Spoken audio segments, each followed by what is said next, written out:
I think we all know who it's about. Rhymes with Jake Gyllenhaal. Let's serve up some news, sunny side up. HuffPost is reporting that Oprah's singing really stole the show. It's this post that Oprah put up herself, and the clip has gone viral.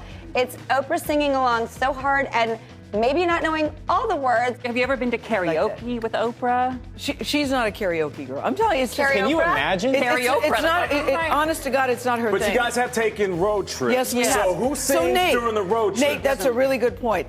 To the point that Nate is making, we've done road trips. She can ride in the car. Who does this? With no music. I can't With even no imagine. music. She prefers to ride in the car, as she said to me, to be alone with her thoughts. I go, but you're not alone. I'm sitting here. I'm sitting here. That's what she said to me. Let me dive into this, Gail. I want to bite it in too. That is what she said to me. So, Gail, I've been working with you for a little bit. Yes, and you know I love music. You. And I know you love to sing. And you know I can't sing. And I know you can't sing. That's where you're going. So do you think maybe Oprah said that because she don't like your singing? No. Any chance?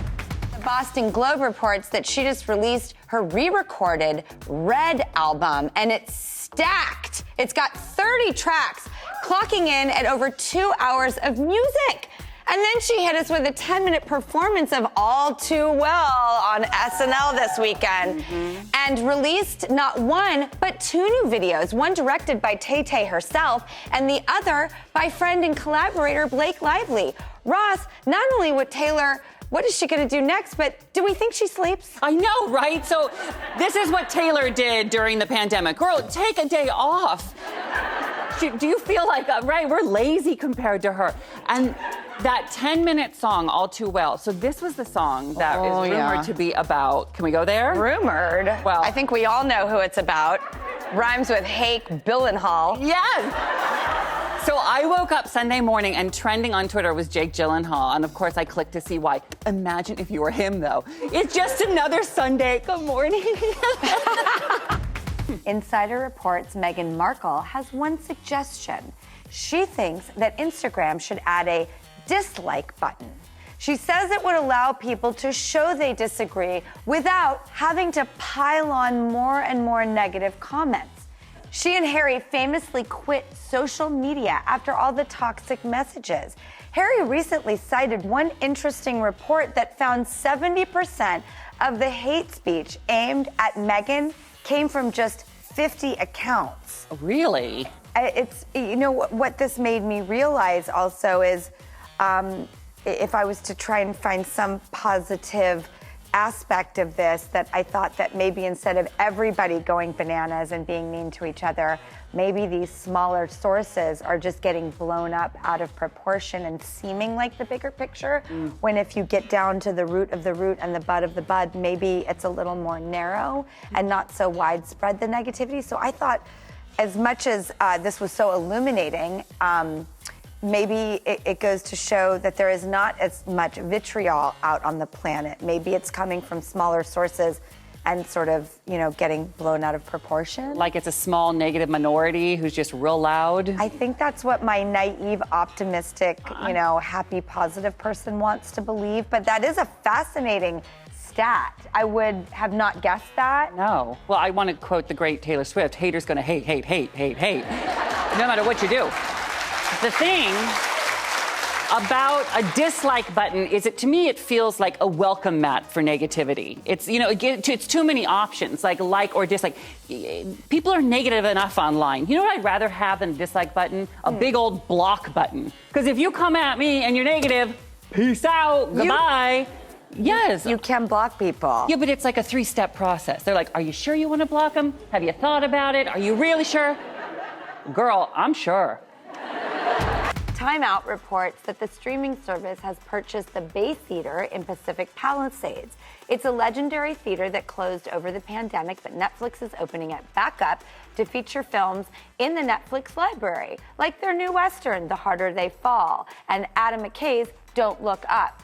But what I want to know is, and this is important, what are they going to charge for popcorn? Oh, this gets you going. I just went to the movie theater with my daughters, and their 2 friends, because they were having a sleepover. Okay, so it's 4 kids, 4 kids and 2 you. adults. 2 adults. We bought stuff at the concession stand. It was $170. And I sat there with my jaw on the floor, and I just thought, I feel very privileged to have the means to say I can afford this right now. Yeah. And I have every bone in my body saying this is unacceptable. But they charge that at the concession stands because they have to pay their rent. They're not doing it to us. They're trying to stay open themselves. And I understand that, and I empathize. I just want to find out a way that we don't have to charge people those kinds of prices to take their families to the theater. The New York Times reports Hot Singles is a weekly email newsletter that drops a new hottie in your inbox every week. It's put together by Rhonda Sakala, and you can subscribe for free. You'll meet eligible singles like plant-based princess looking for a romantic partner. Yes, you did. Let us applaud. Or this city bike boy looking for a city bike bae to take him for a ride. Okay. Each ad includes a photo and a Q&A to get to know your hottie a little better. It's funny because Hot Singles gives me like sort of young, trendy, like sexy vibes, and I feel like this is a little bit more old world, a little more patient, a little more thoughtful. This is not the boom. Yeah. So Hot Singles, the name doesn't kind of measure up to the sort of old worldness of being patient, waiting weekly, responding in a letter, personal ads. Yeah. Can I ask you some questions that you could answer in this Hot Singles ad? Sure. Okay. What are you looking for in a partner? Someone who can be nice every day. Oh, that's good. Huh. And I wish these things for everybody. Yeah. You know, I have to say, if I wasn't engaged and, you know, if straight. I mean, those are a couple big hurdles, but we could have really hit it off. Something could have happened here. Before we say goodbye, I want to share something with you from the Little Yellow Book, which is my personal guide to things that I really love that I want to share with you because I think you might enjoy them. And we wanted to share a snippet of a holiday movie that we're really excited about, starring our friend Michael Yeary. It's called Single All the Way. How has that title not been used? And it comes out on Netflix December 3rd, and it's actually the first gay holiday rom-com on Netflix. We make this show for you, so take it with you.